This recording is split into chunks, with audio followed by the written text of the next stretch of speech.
Yeah,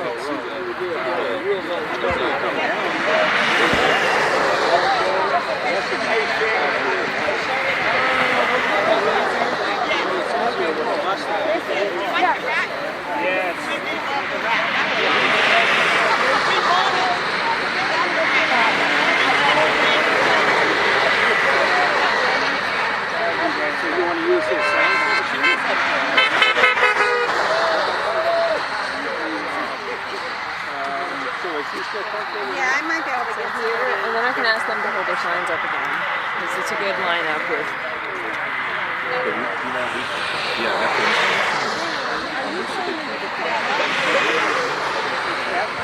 Well, hold on a second. I can't hear it. Hold on a second. Okay. Go back.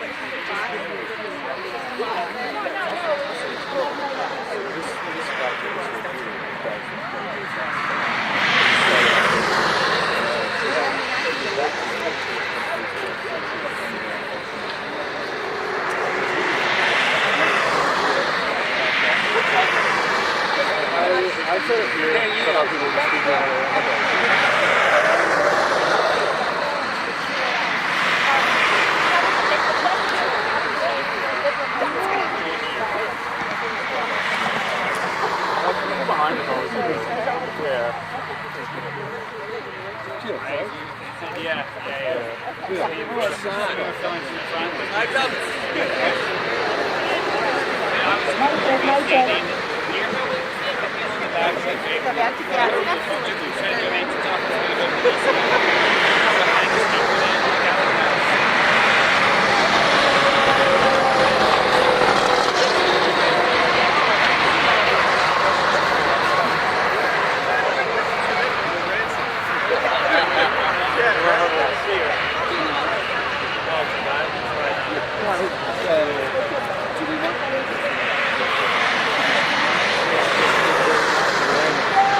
It's on the top shelf, close to the back on the right.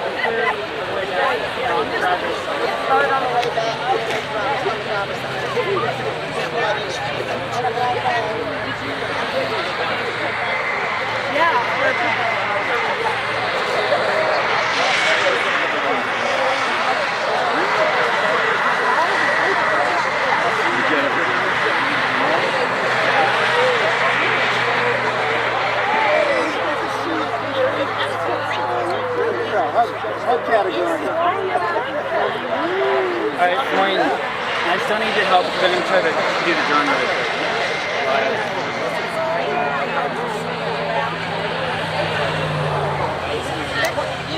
You're going to go move down, it's going to definitely look less.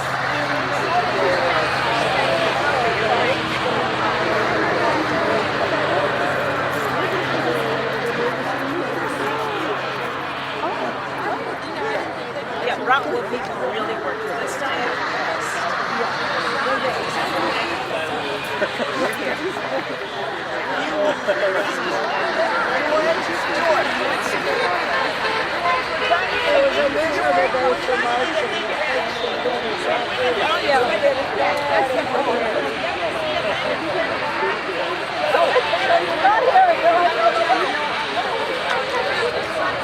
You trying to send me something?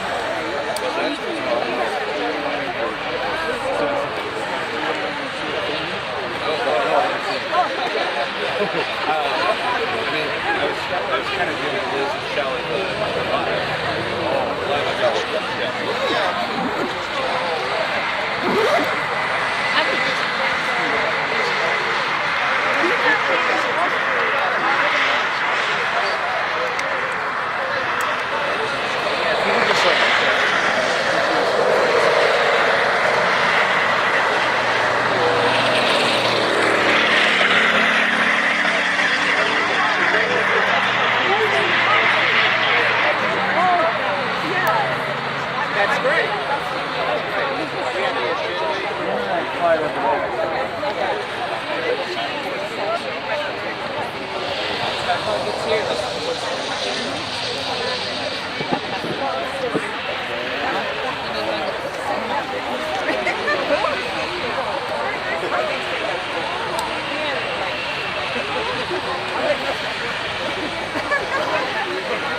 asked them to find some local leadership to talk.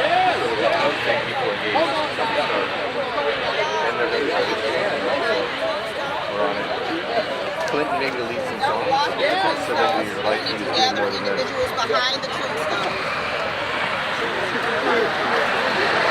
Would you mind speaking to us on the live stream for a minute before we get started? Absolutely. Tell me your name again. Sure. My name is Ruth Hatcher, and I'm a local Ransom resident of over 40 years. And we've been coming to the bike path for, I guess, almost 3 years, protesting this nasty plant. And you were telling me about your sister, Yes. Mary Reed. Mary Reed is not doing well at the moment, and we have been, Mary made all these signs right now. Most of these signs were made by her, and she was so compassionate, had so much compassion and, what do you call Courage. That she wanted to protect our environment, especially those young children over here at North Jefferson Elementary School. And Which so is that just- drove her to come out every Friday. Whether it was rain, what snow, she would come out. And that elementary school is just a stone's throw that direction. Yes, sir. And the Rockwool Plant is just right there. It is. It's despicable. And your sister was stricken with brain cancer. Yes. She has 4 brain tumors, and she was cut down quickly. So before that, at 75 years old, age did not deter her to help your community. Yeah. She went to Denmark to protest. She's been arrested 3 times. One at Manchin's office, one at the Danish embassy, and locally. So I think she was hello. And she was in Denmark to protest Rockwool. Yes. Okay, Thank we're you. getting started. Thank you all so much for coming. It's so great to see you out here. Okay, we're going to have some people speak. And just have clergy to come up.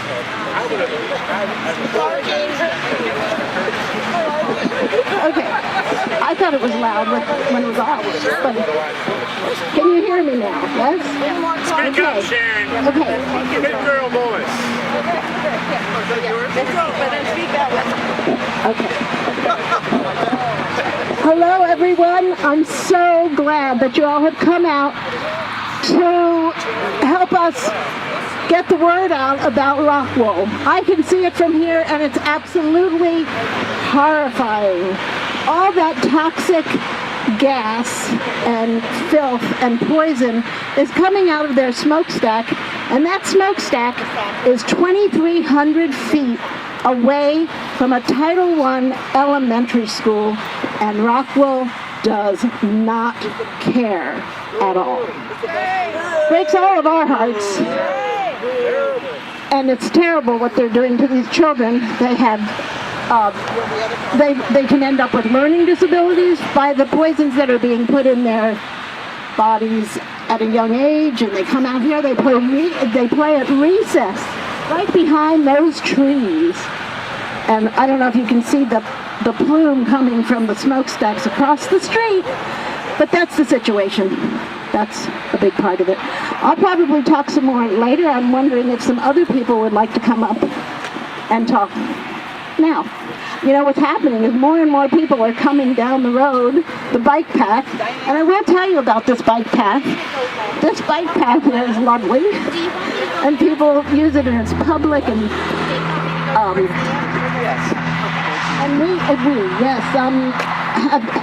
I'm a representative, happen to be president at the moment of Eastern Panhandle Green Coalition. We are one of the early organizations, and there are many in this county, and they're all amazing. They are fighting Rockwool to this day. Even though it's operating, we're not done. We're not done at all.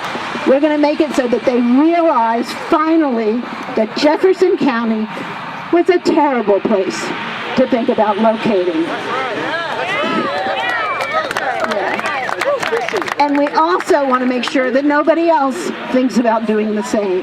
So that's what we're all very busy making sure that we can have an effect on keeping this county cleaner than government and industry wants to make it.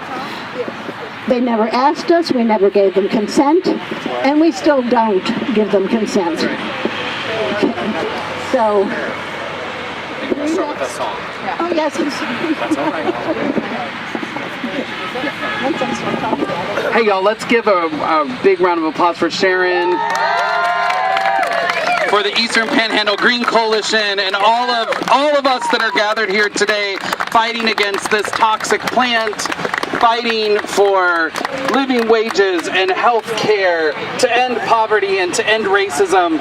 In this movement, in the Poor People's Campaign, we sing a song called "Someone's Been Hurting My Brother," and our sister, and our students, and our families, and our siblings. And this song started in a very similar place to Jefferson County, West Virginia.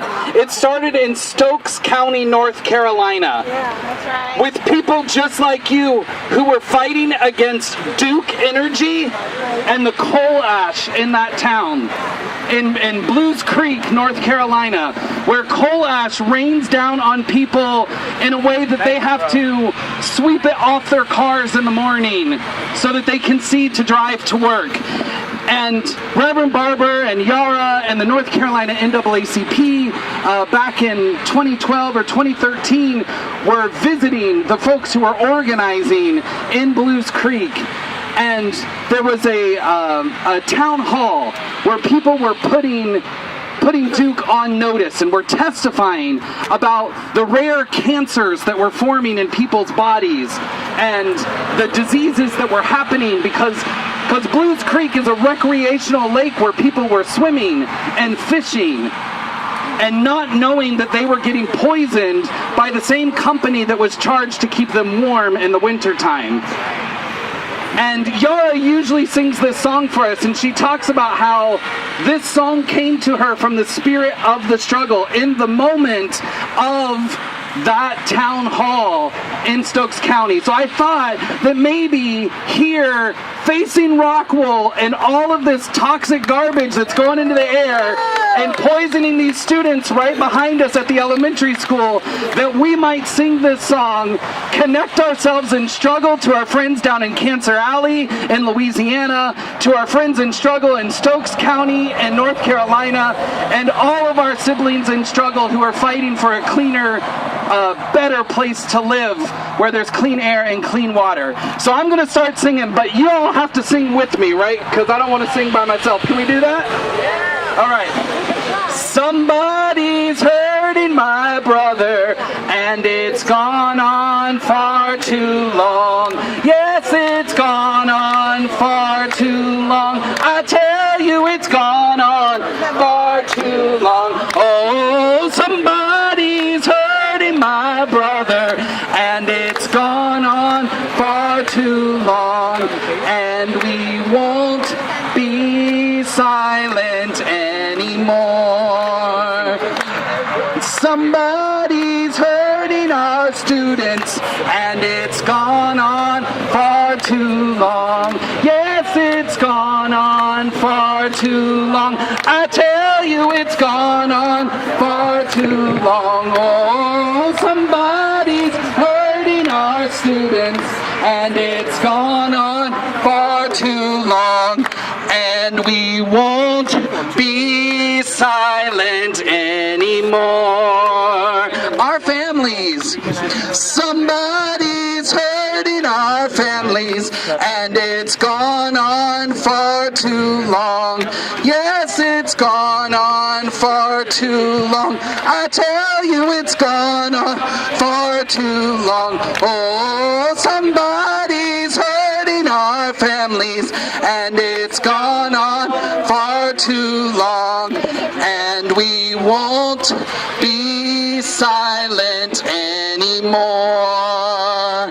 And we won't be silent anymore. And we won't be silent anymore.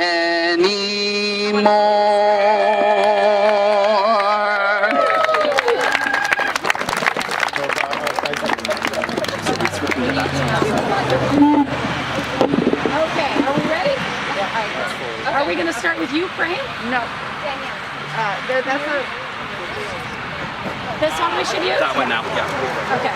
So, Dr. Liz, have you said your prayer yet? I will say a prayer. I will say a prayer, but I don't need to start out. And Dusty, will you guys say a prayer? I know you sing the poison. I mean, whatever you want. That's what I understood, yeah. We can just fill it in with everybody has the... Okay, everybody, I hope you can hear me.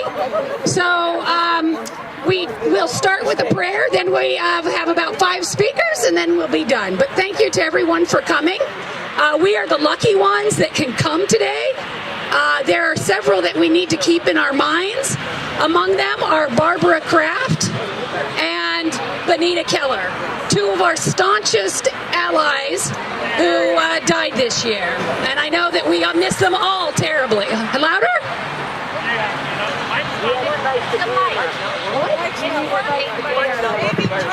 Face here? Is this better? Turn the speaker. Turn the speaker. Okay.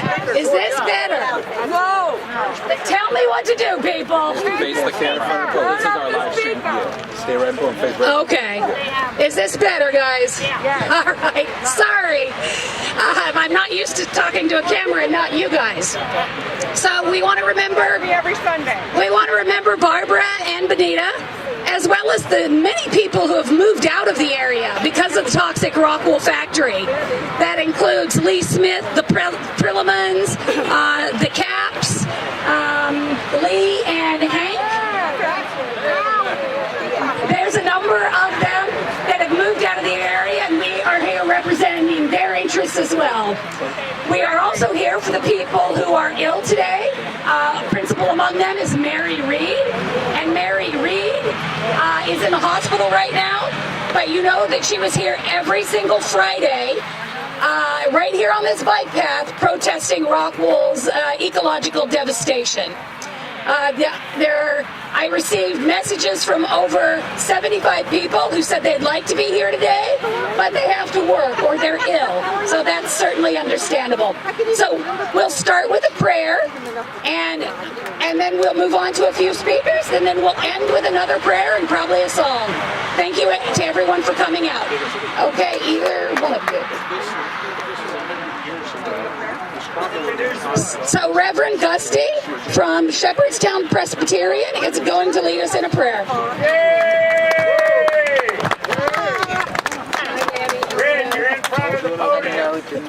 Sorry. This is an open-eyed prayer, and it's a channeling of one of my favorite theologians, the Reverend,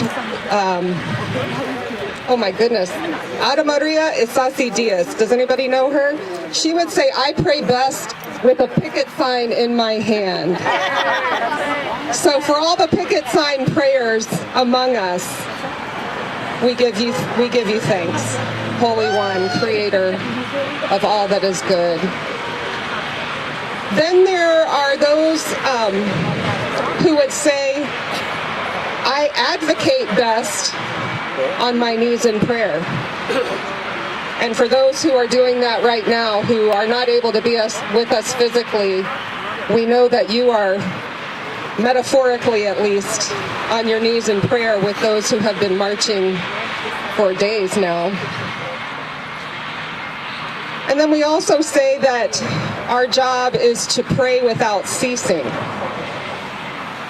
And so I invite you all to consider, what does that look like for you, with your picket sign, with your metaphorical kneeler, with the knowledge that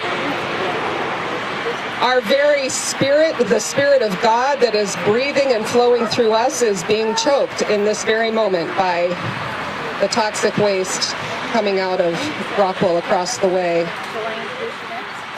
What does our prayer look like when we can't breathe? When people who are around us, when children are struggling to breathe? In many ways, that prayer looks like anger. It feels like anger. It should be angry. But the anger is not directed toward the Holy One. The anger is directed toward the human condition. And so we who are human can say, we can be different. And so I invite us to pray not really for any kind of miracle from the Holy One, but to pray for a miracle from ourselves, from those who walk this earth in human form and make decisions that are so contrary to the will of God. I also have things I would like to say about my own journey with Rockwool, if I may do that at this time. That wasn't a very, a very spiritual prayer, but that was my prayer. So amen. But I also like to speak about Rockwool from a personal perspective. I did not expect, when I moved to West Virginia 2.5 years ago, to have a personal experience with Rockwool. It is, as you might say, not in my backyard. I live down the road a ways. Lo and behold, about a year ago, I get a knock on my door from Mountaineer Gas Company, lying to my face that they're putting in a pipeline for some other reason other than Rockwool. But fortunately, because of you all, my husband and I knew actually it was to support Rockwool. And many of you know the story that there were 4 of us in my neighborhood who held out, and then there were 3, and then there were 2, and at the end of the day, it was only my husband and I who held out. And the scare tactics and the outright trespassing on our property that the gas company was engaging in is not something I personally have ever had to deal with before, right? I'm out here usually marching for other people dealing with those things, but this time it was right in my front yard, actually. They wanted to dig up my husband's garden and fill it with fossil fuels in order to support this plant here. It is exhausting, and we only fought that battle for a couple of months, and we lost. And now, everything that we say happens when you put in a pipeline happened to us. The water in our backyard, the stream that runs through our backyard, that flows into the Opequon, that flows into the Potomac, that flows into the Chesapeake, is now dead. That's right. And it is inhabitable. I can't touch it, or I would get sick. And it's just right in, it's literally my backyard. So I say this for anybody who thinks that this doesn't affect you. Who thinks, oh, I'll be a good person and go march with the Poor People's Campaign for those other people. No, this is for all of us. Injustice anywhere is a threat to justice anywhere.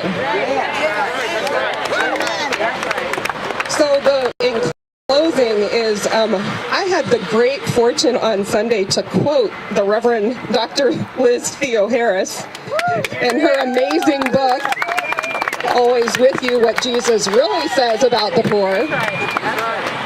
Because it just so happened that last Sunday's lectionary text was about Mary anointing Jesus and the disciples saying, "What are you doing?" Or actually Judas in this lesson. And here's the thing about what Mary is doing in that story is she is so filled with gratitude for this movement Jesus has begun, and for the fact that he is taking a turn toward the heart of the powers that be, and he's calling them out for how they are perpetuating poverty and how they are perpetuating injustice. And Mary is so filled with gratitude for this movement that she anoints him with oil. And I have to say that after those months of pushing and pushing and pushing and failing, I come here a little bit jaded, a little bit cynical, and I see all of you, and I see how you are marching to the heart of decision-making power, which just so happens to be at this point in human history in Martinsburg, West Virginia. And I am filled with gratitude for myself, as well as for all the others who are not able to be here. And I'm channeling my Benita Keller with my pink scarf today. And I am metaphorically anointing all of you to keep up the walk. To keep up the walk. Keep up the walk. And if you fail the way Jesus failed, hallelujah. Hallelujah, because there is an opportunity on the other side of that failure to make the movement even bigger. And that's what this is about. Thank you all. Thank you.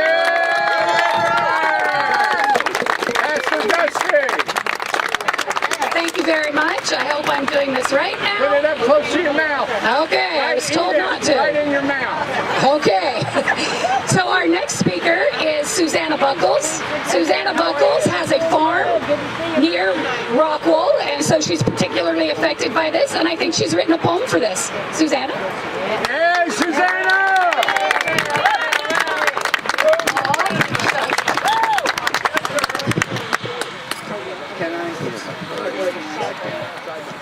Hello, thank you.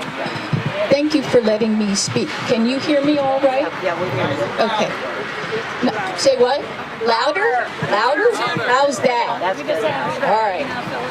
So, I'm going to start by saying I'm Susannah Buckles, and I have a place down the road, not too far away from here. It's a 330-acre cattle farm that's been in existence for over 200 years. And it is under the Farmland Protection Program. It is about a mile from here.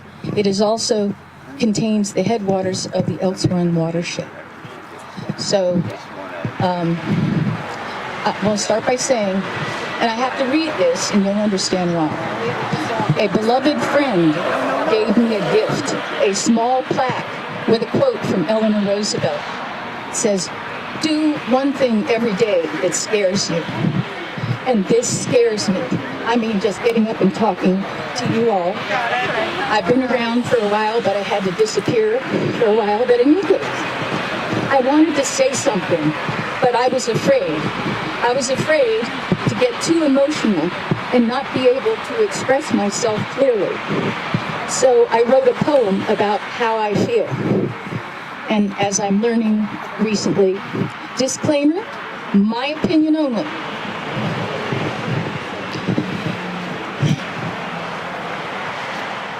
I was born in West Virginia, IA, so I feel I have a right to say our governance betrays us and sells us away, no matter the needs of the people who pay. And the greed of the few supersedes the lives of the helpless and their needs. Now here I stand on this dear land, my anger so great, so full of disgust and hate. These wrongs I can't take. Affronts to all humanity.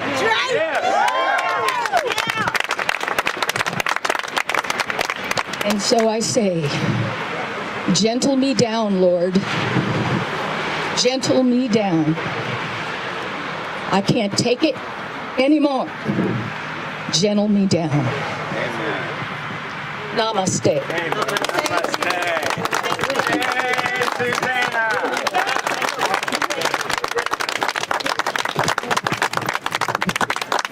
Wow, that was heartfelt for sure. And now I'll introduce Dr. Liz Thea Harris, who is a co-chair with the Poor People's Campaign with Bishop Barber. And she's leading the march. No, I'm marching alongside some amazing folks from West Virginia. Good evening, West Virginia! Let's make some noise so Rockwool can continue to hear us! I know our mics aren't as strong as they could be, but I know our spirits are, and our voices will be heard. My name is Reverend Dr. Liz Thea Harris, and I am so proud and honored to be here with everybody this evening. Thank you for building this struggle. Thank you for keeping on. We know that when we fight, we can win. We can win these fights. It's because people make a decision that this isn't how it has to be. We don't just have to get used to injustice. We don't just have to get used to poisoned air and poisoned water and the pushing of our kids out of the way. This is not just and right, and it is an honor to be with the real folks, bringing about a more revolution, a more revival here and across this state, across this land. It is powerful. We started out at Harper's Ferry. I can feel the spirit of West Virginia in my legs, in this ground, in the sacred ground that those folk are poisoning, but they will not have the last word. We are in the season of Lent, and in my Christian tradition, death does not have the last word. That's right. Out of struggle, out of persistence, out of people waking up every day and keeping the fight going, there is resurrection. And my favorite Bible story is about a woman.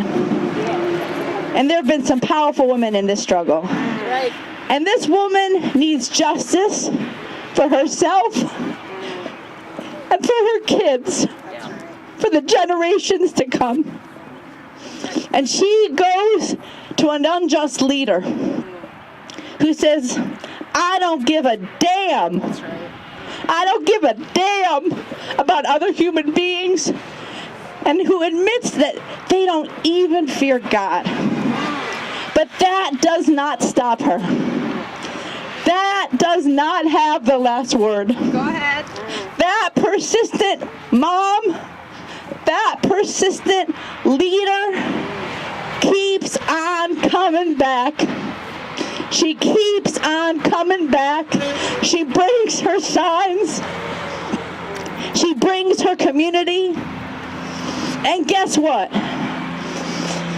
That unjust leader still doesn't give a damn, but gets worried that she's going to give him a black eye. That's right. He doesn't have a revelation and say, oh, I'm going to repent and change my ways.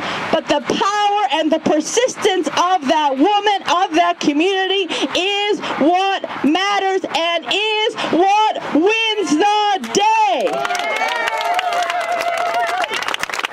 There are communities all over the state, all over this country, that can be inspired by the struggle you all are waging here. And that's why it was so important that when we heard that people in West Virginia were fighting, making the connection between environmental, ecological devastation and racism and poverty and the pushing down of people, trying to get rid of us, we said, well, we are ready to march.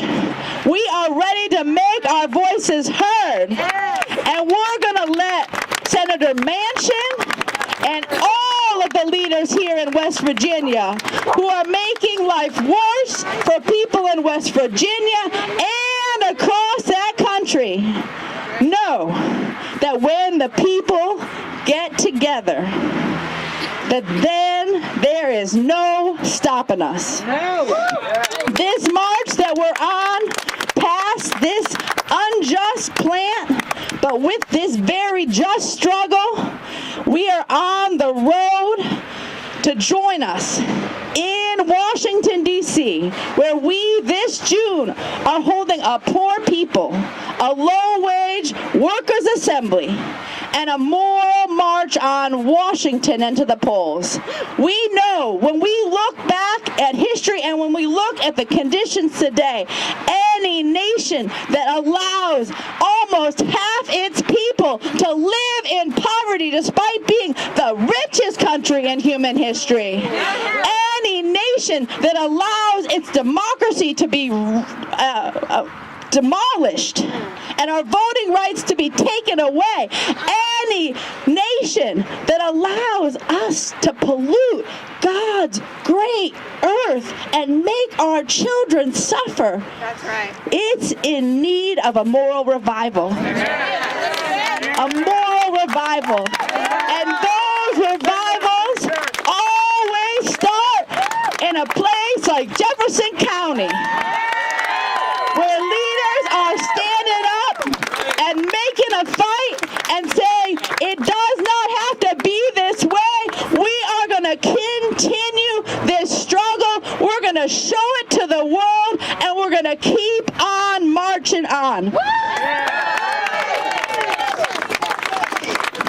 When Pastor Gussie was talking, I was hearing the words of the Beatitudes in Matthew, where it speaks about God's reign, God's justice.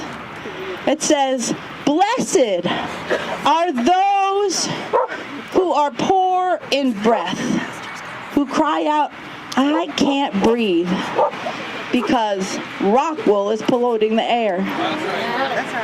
Blessed are those who thirst and hunger for justice, because they will find justice. Blessed are those who mourn, and mourning matters.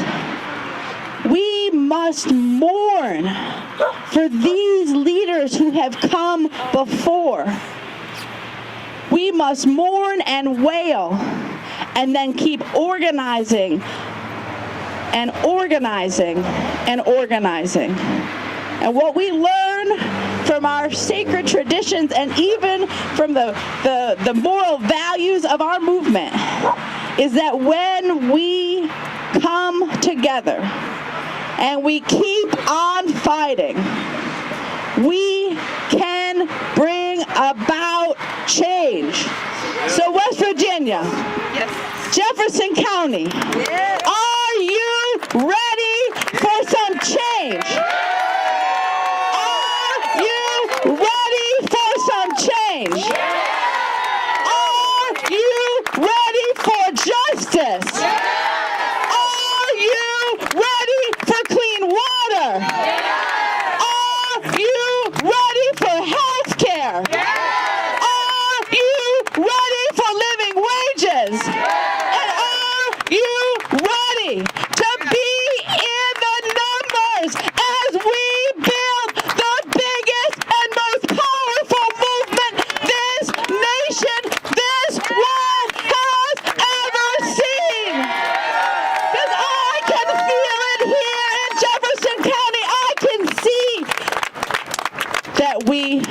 are going to bring about change. And it's thanks to the leaders here who are leading, as Dr. Barber says, the rejected are leading this revival. That's right. And thank you for that. Thank you very much. And thank you for members of the Poor People's Campaign for traveling from New York to New Jersey to maybe someone was from Mississippi even to join with us and help us raise our cry on the injustice of Rockwool. As Bishop Barber likes to remind us, power does not concede without a demand, as Frederick Douglass said. And this next speaker has been persistent in her demands of Senator Manchin and his unjust treatment of us in West Virginia and Jefferson County. So I'd like to introduce Dana Phillips, who is one of the founders of the West Virginia Mama Bears group. Dana? She's coming.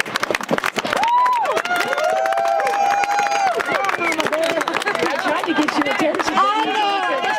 I was talking. Okay, hello. I read something today that really stayed with me for the whole day, and I want to read it to you guys because I think this is where we all are in this process. We all place ourselves in danger to one degree or another when we stand up, but we place our children and our grandchildren in even greater danger when we don't. And that has been with me all day long. I love it. But I want to talk about Senator Joe Manchin and morals. Does he have? I mean, yeah. So let's start off with Joe Manchin owns between $1 and $5 million of inter-system stock, which is a coal brokerage firm he founded in 1988. Okay. No, he does not have anything to do with it, but he is still pulling in money from it. Okay, so, I'm sorry, I get mad. Okay, so he is a coal lobbyist in West Virginia, but he's also one of our biggest threats to climate legislation. He is not, he's just repeatedly turned his back on us. Did anybody hear about the solar panel farm that's going up in southern West Virginia? Yeah. Yes. Did you hear from Manchin? No. Did anybody? No. He has not said a word. He has been quiet about that. He probably owns some of it. Well, or he just does not want to acknowledge this is where we need to go. He was quiet about Rockwool also. Yeah. Except when he put a shovel in there.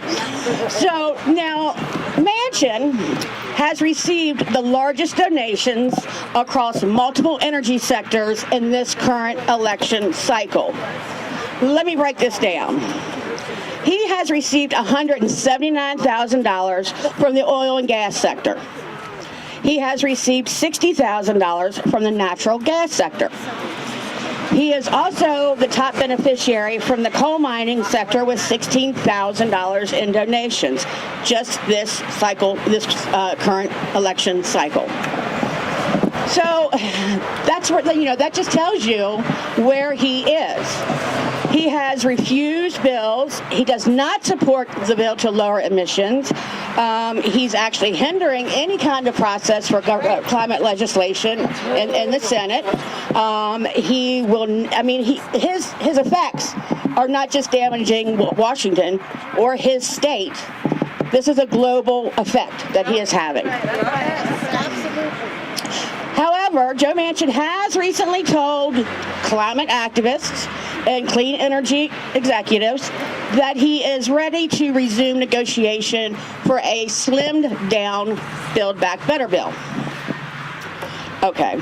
He wants it to focus on climate change, prescription drug prices, and deficit reduction. He doesn't say anything about the child tax credit, but that's another story. But at the same time, he has continued to state that President Biden needs to act on the Equitrans midstream pipeline. He wants that to come back since it's been installed, in January. So how can you're like talking out of both sides of your mouth. You know. That's Joe Manchin. Yeah. Oh, sorry. He gave you a little bear since you're the mama bear. That's right, my baby bears. So last month, we're marching for Manchin. Yeah. He asked the Biden administration to move forward with a lot of energy requests. One is increasing the oil and gas production on a federal and state level. Okay. Another one is he wants to do a new 5-year Gulf of Mexico oil and gas leasing plan to replace the one that's expiring in this June. So it's not hard to see why he is now all of a sudden, let's do this now, because we have the June's almost here. He has continuously, and I know this for a fact because I'm one of them, he has turned his back on his constituents who repeatedly tell him what we need and what we cannot do without, and he has repeatedly turned us down or ignored us. He says that he's listening to us. He is not. We have proof of that. So we just cannot allow him to continue. We have to make him accountable. We can't go with, we won't vote for him again because we're still stuck with him. So we just have to learn how to make him responsible and keep and just keep at him, keep going at him, because he says no one is talking in the grocery stores. No, we're talking in the grocery stores. We're talking everywhere. He's not listening. That's it. Thank you.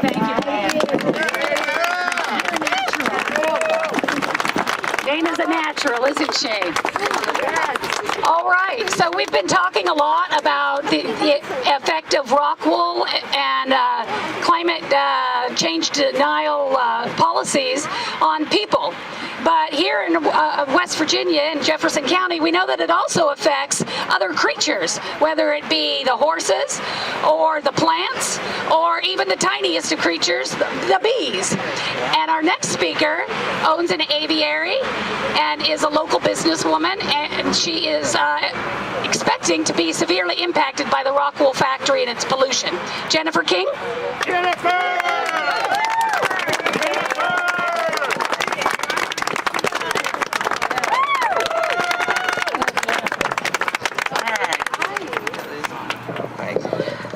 Testing. Can everybody hear me? All right. Thank you, Catherine, for the introduction.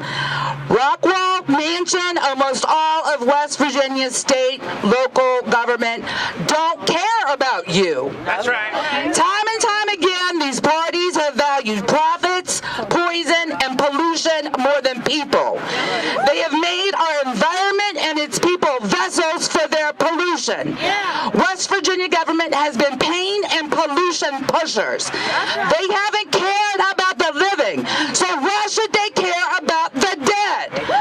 2 Title VI civil rights complaints have been filed against several West Virginia and local state agencies on behalf of the African American slave burial grounds of Boyd Carter, Carneysville Methodist cemeteries, right over there. That's right.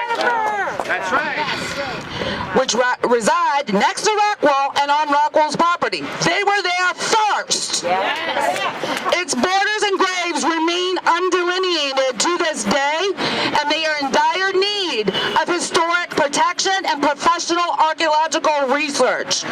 Close to 200 souls are buried there, probably more, since it's a slave burial ground. The civil rights complaint details discriminatory treatment by state and local agencies towards the cemeteries, and the red carpet treatment these West Virginia agencies gave to Rockwool, just gave it, at the expense and detriment to the cemeteries and their descendant communities. In 2019, a major discovery came from one of the Title VI complaints that West Virginia Department of Environmental Protection did not have non-discrimination policies. This is a bare minimum from the federal government here. For decades, the DEP had been in violation of the 1964 Civil Rights Act. The EPA forced the DEP into an informal resolution agreement and made the DEP institute these policies. We were shocked and appalled, and still are, that it was 2019, a major state agency who has accepted millions of dollars from the federal government didn't have the bare minimum in place to protect the basic civil rights of West Virginia citizens. But then we looked around the state and discovered many state and local agencies don't have these policies. They just don't have them. So these non-discrimination policies not only protect people of color, people with disabilities, and persons with limited English proficiency, these policies protect us all by ensuring we have meaningful public participation within our government, to ensure we are not constantly railroaded and blindsided like we were with Rockwool. The lack of these policies in West Virginia is a clear case of systemic racism. There's a lot of work to be done in West Virginia to help lift up people up and fight our continual government oppression. There is so much work it was hard to pick one topic to speak about. Should I mention the millions of dollars of taxpayer money West Virginia government gives to corporations like Rockwool under the guise of economic development and jobs without citizen knowledge, participation, or say-so? That they know what's best for West Virginia, but really only care about what's good for their corporation cronies and their pockets? Why has West Virginia government given more than $20 million to Rockwool for the water and sewer line, while southern West Virginia doesn't have clean water to drink? West Virginia is a third world state with an oligarch kleptocratic rule. West Virginia deserves and demands environmental, racial, social, and economic justice, where we are not forced to choose between jobs that will destroy our environment and poison our people, or forced into low-earning jobs. This is environmental slavery. No longer will it be deemed as people with weak minds but strong backs. I wasn't going to speak today because speaking isn't always my thing, shocker. But I thought about Mary and Benita and their commitment to this movement. And I know they would be here today if they could. And I felt compelled to do this. If we are mentally and physically able, we have a moral duty and responsibility to stand up to West Virginia tyranny and tyranny everywhere. No one can do everything, but everyone can do something.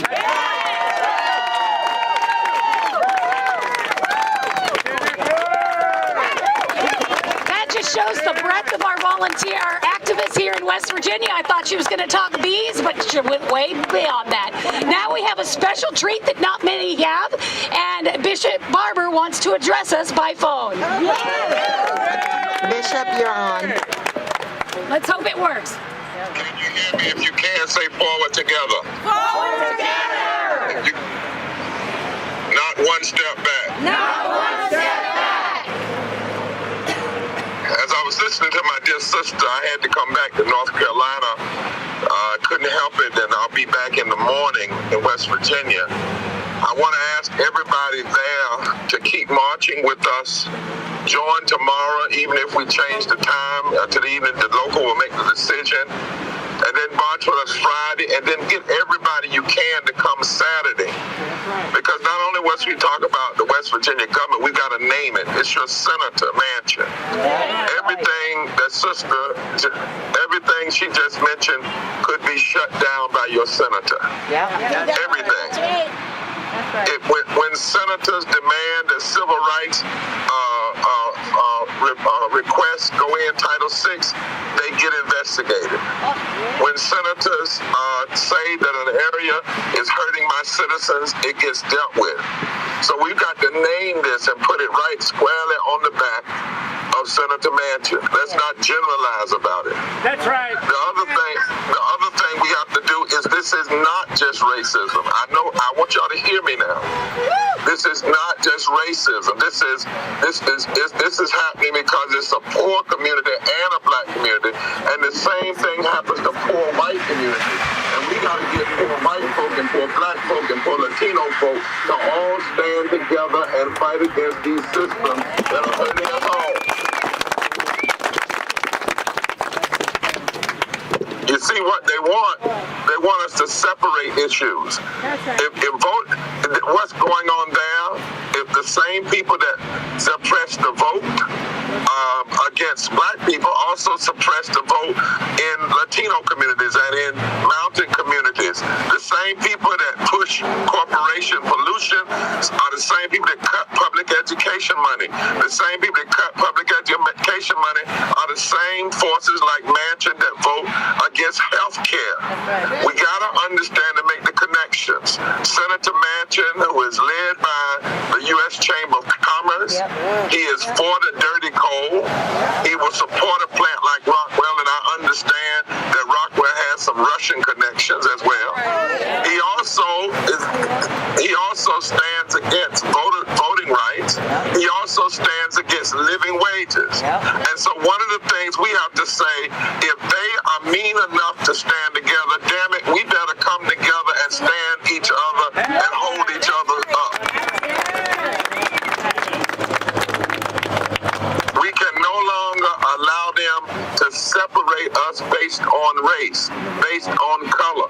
We have to all be crying out. That's why I'm glad my dear sister, as a white woman, would cry out against racism. And we need black folk that will cry out against the denial of living wages. The Fusion Coalition, all of us coming together is the key.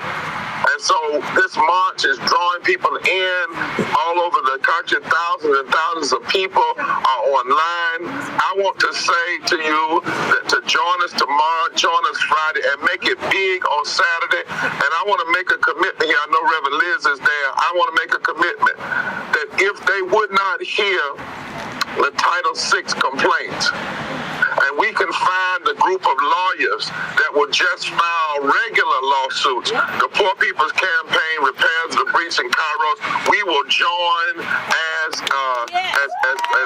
join the suit.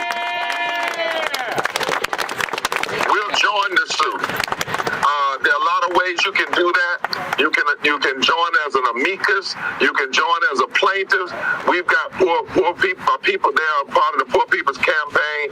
But not only must we join the suit, we want some folk from that community that are affected by Rockwool and Manchin to be on the stage in Washington, D.C., June 18th, and tell the whole world what's going on down there.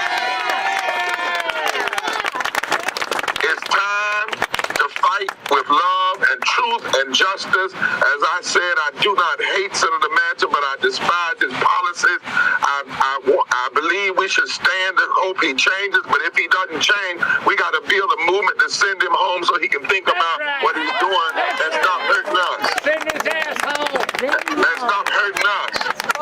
And so we got to have mass movement. We got to have mass movement in the street. We've got to have litigation in the court. We've got to have voting in the voting booth. It all goes together. You can't do one without the other. So let's mobilize tomorrow, mobilize Friday, mobilize Saturday, and then let's have a mighty mobilization from West Virginia to Washington, D.C. on June 18th for the mass Poor People's Low-Wage Workers Assembly and moral march on Washington and to the polls. Let's shake this nation up. It's time for the rejected communities to stand together and fight for our lives. God bless you all. See you on the front lines tomorrow.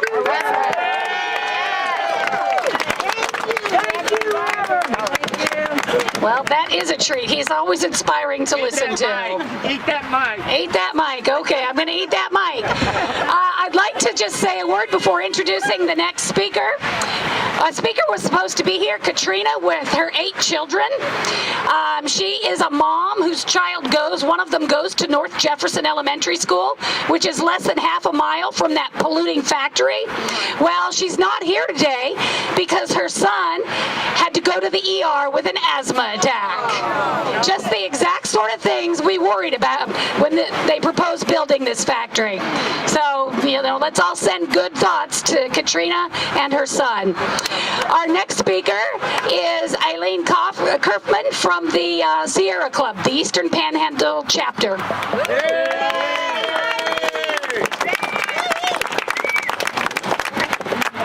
Hello, speak today in honor. I would like to speak today in honor of Mary Reed, who has just been so stalwart. The flowers that are by the podium were picked in Mary's yard today. I've known Mary for 20 years or so. I live in Scrabble, which is over on the other side of Shepherdstown. I feel very honored to be speaking today. First of all, people who have been so dedicated that they walked such an amazing, amazing distance. And second, the speakers who have preceded me, to say the least, are a very, very tough act to follow. Especially Barbara. I am humbled to be here today. Thinking about the Rockwool situation, we've heard our politicians say that we need to make the most of our resources here in West Virginia, to exploit our resources to further and better ourselves. Exploit. Okay, so I'm kind of a nerdy type. So I go to Merriam-Webster. To exploit means to utilize, but it also means to make use of meanly or unfairly to one's own advantage. You think about that definition. It is morally wrong to exploit. It is morally wrong to use meanly or unfairly our Mother Earth for one's own advantage. It is morally wrong to use meanly or unfairly people. Yes. People are not things, and things are not to be used meanly and unfairly. Folks, when we understand this, you come to that understanding and you can't go back. You can't put it back. What does that mean for you? It means you start asking questions like, why is this factory even here? How did it come about? How did I not notice? Why didn't I do something? How did it ever get permits? Permits for that stuff coming out of that smokestack. Is it just that we were complacent? Sorry. What about our leaders? Where were they? What were they thinking? Whose interest were they serving when they cut that deal behind closed doors? So, what do we do now that it's here? How do we get over that hopeless feeling that we know all too well in West Virginia, that nothing we can do is going to make a difference? What do we do to get a place at the table where decisions are made? What do we do to build power? And I am so encouraged standing in the middle of such a large group of people who are asking the same questions and finding answers. We must speak our truth. That means we show up to defend our communities. It means that we insist that the Department of Environmental Protection do its job. That's right.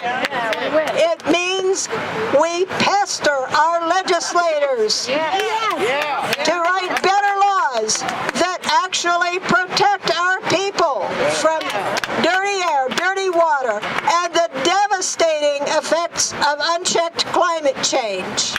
That's right. It means supporting our own candidates when the current ones do not take care of our community and our world. It means we stand up against greed. Greed that destroys our home, the earth. It means standing up for ourselves, for all of us that inhabit this earth. It means standing with our allies. Together, we can be the change that we want to see.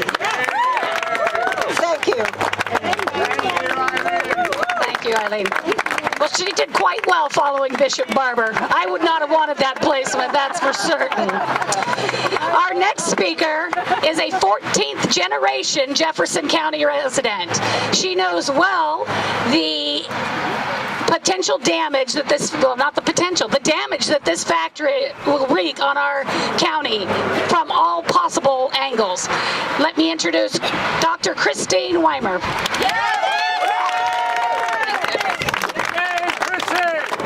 Thank you. We'd like to thank the Poor People's Campaign for all of the work that they're doing in West Virginia and our community. Recently, the Lancet Commission on Pollution and Health, citing the United Nations Universal Declaration on Human Rights from 1948, found that, quote, pollution threatens fundamental rights of humans. The right to life, the right to health, the right to well-being, and the rights of a child. These rights are so obvious. They are self-evident. Yet, in this, the wealthiest country in the world, some populations find that their rights are easily ignored. In fact, the siting of this plant in this environmentally sensitive location on this land governed by a municipality 6 miles away, only connected by a long, thin strip of land on this highway, in a community here that has no elected representation in that municipality, with one of the most underserved, economically disadvantaged, and diverse populations in this county and in this state, with a Title I elementary school right across the street, where the diversity rating of that school is more than twice the state average, and more than 50% of the students at that school qualify for school lunch and qualify as economically disadvantaged. This is an egregious example of environmental injustice and a human rights violation. Ineffective permits and ineffective environmental oversights only make this worse. The state asked Rockwool to do better, and in denying doing so, in refusing to do so, Rockwool said that the benefit was not worth the cost. Rockwool has failed to comply even with these lax permits. In fact, since it started operation, every quarter, the stormwater discharge has had pollution well above the benchmark levels, sometimes 4 and 5 times above those benchmark levels, to the point it's so polluted, to the point where they have had to close both stormwater outlets because they can't keep the stormwater from getting polluted. Just 2 weeks ago, Rockwool submitted its year-end report on its air permit for last year, and they reported that they had 11 areas of non-compliance with the air permit conditions. 11! Shut them down! Shut them down. Shut them down! Instead of admitting, that's right, they should shut down. Instead of admitting that they have these egregious issues at their plant, what do? They chose to gaslight the concerned public and the informed public. They told our elected leaders as soon as 2 weeks ago that that was just steam coming out of that smokestack. And that they were, of course, following all applicable state and federal regulations. They lied! They said, look away! Nothing to see here. To further discredit our concerns, they call us NIMBYs. And while the ecological environment where Rockwool is located is unique. The societal pressures that led to this being placed here and the challenges that it puts on our community, we know are not unique to our community. That's right. But we also realize that if we don't stand up for our own backyard and our neighbors, that no one will. That's right. We reject this NIMBY name calling for what it is, just an attempt to portray us as bias and to distract from the true injustice and discrimination that led to the inappropriate location of this development in this place.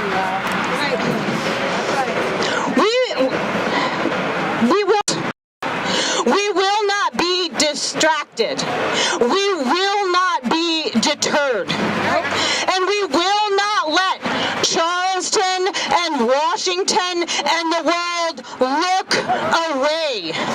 We will not let them look away from the injustice of Rockwell, not from the injustice of poverty, and not from the injustice that the people of West Virginia have had to bear for far too long. As it states in the Poor People's Campaign mayoral agenda, we must stop the attention violence that refuses to see these injustices and acknowledge the human and economic costs of inequality. While there is no doubt that this work is challenging, as President Kennedy said, this challenge is one that we are willing to accept, one we are unwilling to postpone, and one that we intend to win. Forward together, not one step back. Thank you.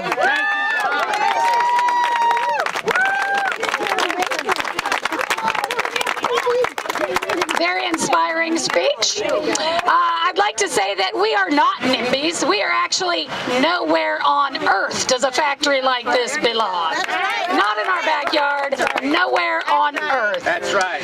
Our next speaker is a resident of Jefferson County who moved here for the quality of life and has a very productive farmette, and now it's threatened by Rockwool.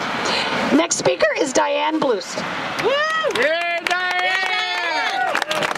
Hi everyone, I'm not much of a barn burner of a speaker. I'm here with my dad. He's a World War II vet. So we have a big thank you to give to Daddy. I love you. Rockwool came to this valley in 2017 after secretive meetings with power brokers in West Virginia. The same folks who keep the extractive industries running throughout the state. Those industries take profits out of the state and leave environmental ruin and degradation on our mountaintops, in the valleys, and in the hollers. Rockwool executives didn't meet with the residents of Fox Glen right over there. They're polluting. That's the view that the residents of Fox Glen see at night. They used to see apple orchards, but now they see smoke. They didn't meet with the parents of the young children at North Jefferson Elementary School. They didn't tell folks about the pollution that would come out of their smokestacks. It's not steam. And the runoff from the factory grounds that would threaten our waters. Rockwool followed decades of economic development practices throughout the state and country. Deals made under the cover of corporate secrecy impacting poor and disadvantaged communities all over the country. This time it's our community, it's our neighbors, and it's our kids, and it hurts. And Joe Manchin had his own private shovel at the Rockwool groundbreaking. Sure did. That's right. But folks, sadly, it's not just our community or our children today. In recent weeks, we learned that Rockwool took the decision to keep its 4 Russian factories open and running, despite pleas from President Zelensky for Western companies to withdraw from Russia.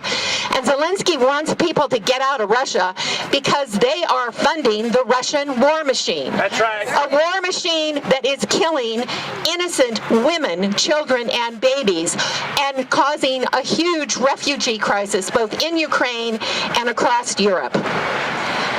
Any company that's there is helping Russia kill people, and it's horrifying.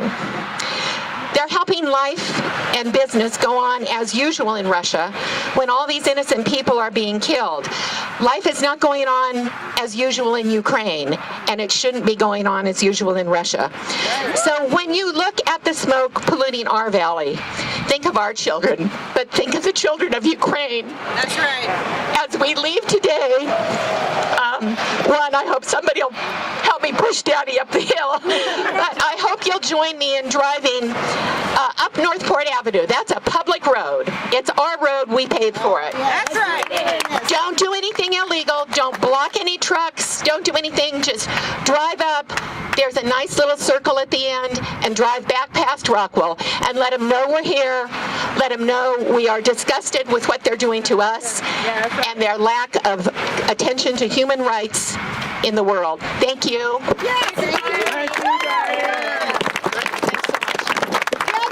Thank you, Diane.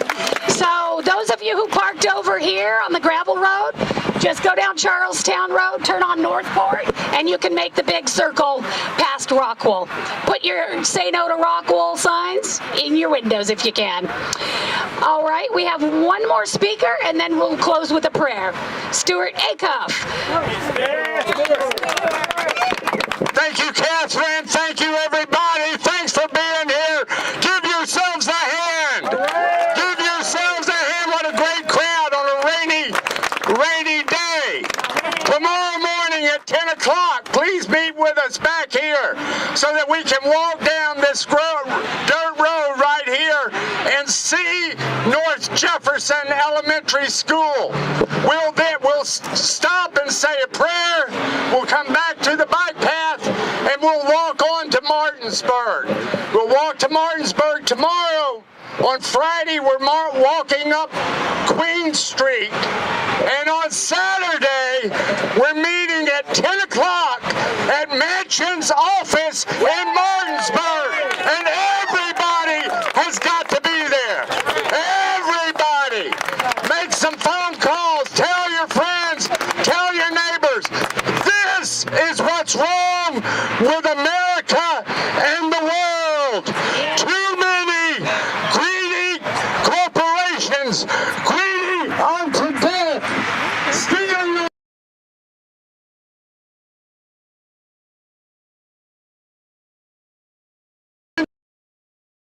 workers, low paid and poor. This is what's wrong. This is our fight. It is linked to the fight of everybody like us all over the world. Now I just want to say one final thing and I'm done. And I'm going to follow Diane, and we have to show Rockwool that they need to pull out of Jefferson County and their ass out of Russia too. That's right. Okay. No, she's gone. She's gone? Yeah. So, I want to make sure that we're strong on Saturday, and June 18th, that is going to be our day in Washington. Finally, I'm going to end with this, and we will close. Maybe close with a song. What I want to end it with is my gratitude to all of y'all. We have nurtured one another through 4 years of struggle. We have held one another up on every Friday when we walked this path here and demonstrated against Rockwool. At county commission meetings, in Manchin's office, over and over at the voting booths. God bless y'all. Thank you for holding one another up. Thank you for holding all of us up, and say the hell no to Rockwool. Thanks, everybody. See you at 10 in the morning. All right, sing the song. What do you want to sing? Ain't gonna let nobody turn us around. You sing better. Ain't gonna let nobody turn us around.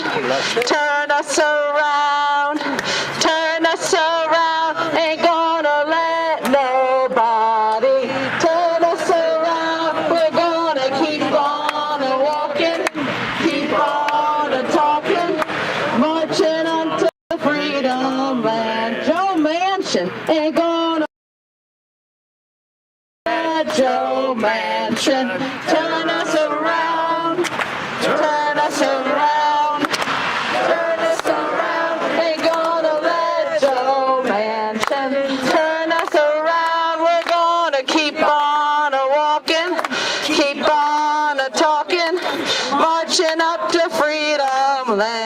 Rockwool ain't gonna let no Rockwool turn us around, turn us around, turn at no Rockwool, turn us around, 'cause we're gonna keep on a-walking, keep on a-talking, marching up to freedom land. Nobody ain't gonna let nobody turn us around, turn us around, turn us around, ain't gonna let nobody turn us around. We're gonna keep on a-walking, keep on a-talking, marching up to freedom land. We're gonna keep on a-walking, keep on a-talking, marching up to freedom land. One more time. We're gonna keep on a-walking, keep on a-talking, marching up to freedom land. All right, join the procession before Rockwool. And we'll see everyone tomorrow, and if not, Saturday at 10 a.m. outside of Mansion's Martinsburg office, 261 Aiken Center. See you there. Thanks everyone for showing up today. Thank you, Catherine.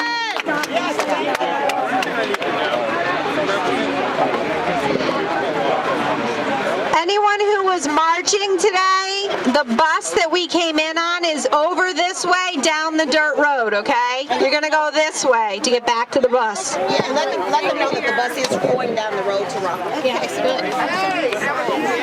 She wants video, I don't know. Yeah, so the bus will be going down the road to Rockwool. If we can go ahead and get on the bus and follow the other follow the caravan. Is that yours?